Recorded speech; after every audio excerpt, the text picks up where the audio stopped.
Pantheon Rise of the Fallen's creative director Joppa Perkins is on a mission to put to rest some of the community's most frequently asked questions about the classes, and we're knee-deep in his answers. This is part 2 of the Burning Questions segment, so if you haven't already, I suggest you pop over to watch the first video where we got new information about the Cleric, Druid, Wizard, Warrior, Ranger, and Rogue, because in this video, we're going to learn some more about the Summoner, Enchanter, Dire Lord, Paladin, Monk, and Shaman. Let's do this. This is BazgrimTV. Learn, laugh, level up. If you want to always stay up to date with all the latest and greatest Pantheon information, hit the subscribe button now if you haven't already, because that is exactly what I'm dedicated to doing here.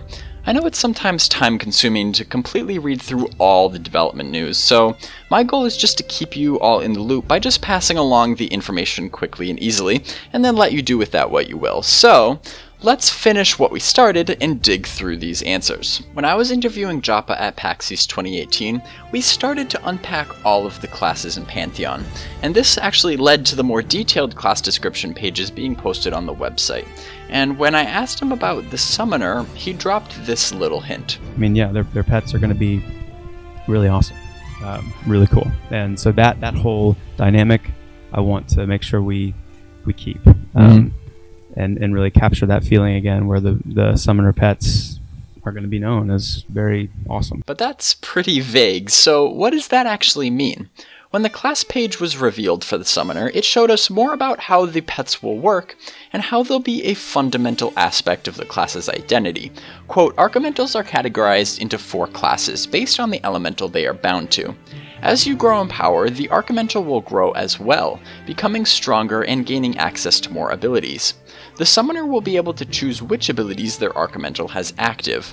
Archimentals are capable of using special armor and weapons that the Summoner creates.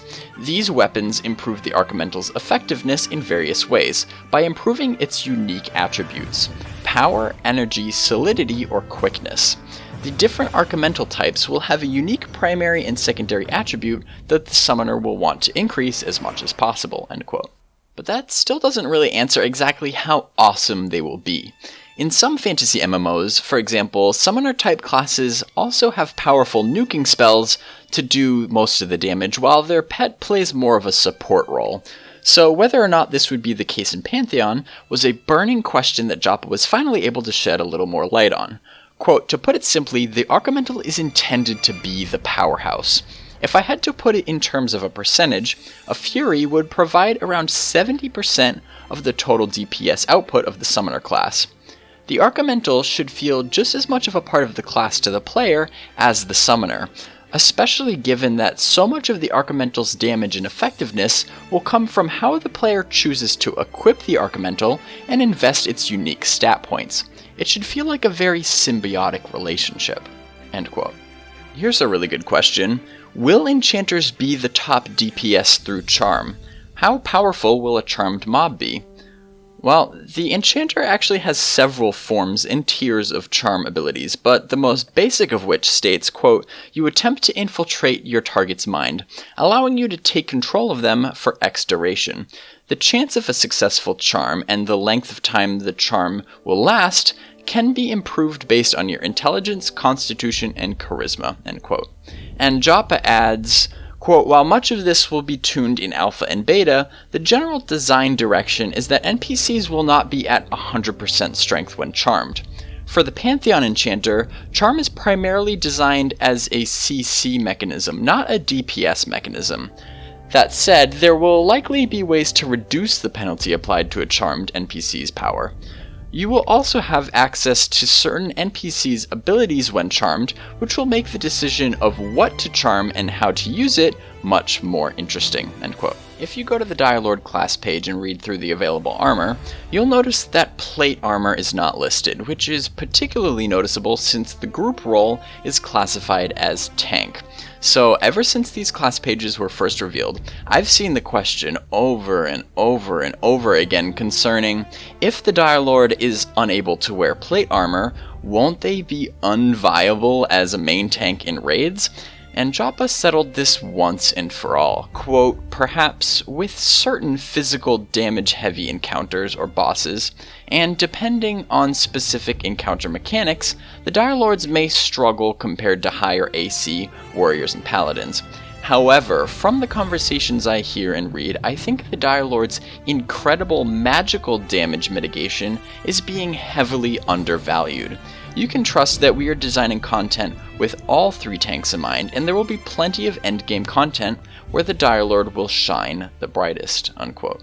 When browsing through the Paladin's class page, it doesn't take very long to realize that a fairly large percentage of the abilities are related to undead creatures. And I think this is pretty standard for a Paladin in fantasy MMOs, but often the problem in other games is that there isn't enough viable content to make these abilities useful. So will that be the case in Pantheon? Joppa says, quote, I'll go so far as to say that at launch and beyond, one of the main NPC groups in the Terminus storyline, making up one of our endgame raid areas, is completely corrupted with undeath. Paladins will be excellent competitive main tanks that will have plenty of opportunities to flex their versus undeath prowess, end quote. Another common problem in a lot of other fantasy MMOs is that the Feign Death ability can be used as a sort of get-out-of-jail-free card, or it can also be used to relentlessly grief other players. So when people saw Feign Death listed on the Monk's class page in Pantheon, some people were pretty understandably concerned. But Joppa addresses this by saying, quote, while Feign Death is a wildly powerful skill that has the potential to trivialize content, that risk is largely proportionate to the ways the skill can be countered. If there is nothing to counter Feign Death except the level difference of the monk versus the surrounding NPCs, then yes, the risk of trivializing content is real. In Pantheon, we plan to let Feign Death be powerful, but we'll provide several potential counters to it through the disposition system. On your first run through a dungeon or part of a dungeon, the monk may be able to pull with no problems using Feign Death to break camps, etc. But after getting respawns or moving deeper in, you'll start encountering NPCs with the True Sight or Cunning dispositions, both of which can see through undeath. Suddenly, you have a hard counter that will require a different strategy. Without going deeper into Feign Death's mechanics just yet, you can be assured that this is one way we plan to keep Feign Death powerful and under control. And lastly, that brings us to the Shaman, which simply asks, can you explain how Walk the Ages will work? Well, naturally, we need to again first look at the ability description, which says, quote, mark a moment in time, leaving an imprint of your spirit where you are currently standing for X duration. When you activate Walk the Ages again, you will instantly return to this location. You cannot cross zone lines with this ability, end quote. And this sounds like a very powerful ability, which could even be used to abuse certain mechanics. But fortunately, Joppa can elaborate on this a little.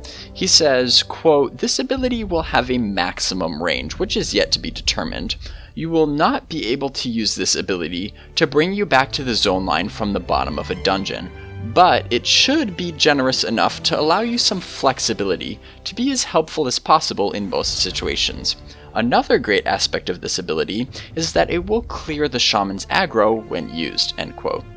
Well, we've actually covered burning questions about all 12 of the classes in Pantheon now. I hope you feel a little bit better about your favorite class, whatever that may be. Or maybe if you're having trouble picking a favorite class, perhaps this helped you make a decision. I think it's always good to know that the developers are watching what the community is talking about, and makes time to address any concerns they can. So I really hope this segment becomes a recurring part of the newsletter and we can continue to get a steady stream of new information about the classes. But regardless, you should hear from me again before then. So thanks for watching, and I'll see you in the next video.